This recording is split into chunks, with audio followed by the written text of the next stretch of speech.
Numbers that are good for your health, and if you follow these things, you will have a better life and a longer life. It is very important that all these numbers are expressed in general, because there are more factors involved in determining these numbers, such as gender, age, weight and health of your body. Pap smear test. Once every 3 years.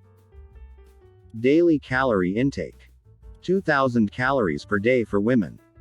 2,550 calories per day for men. Blood pressure. 120 systolic. 80 diastolic. Exercise. 150 minutes per week. Blood sugar. Between 70 and 99. Cholesterol. Less than 200. Sleep. 8 hours a day. Heartbeat. 60 to 90 times per minute. Fruits and vegetables.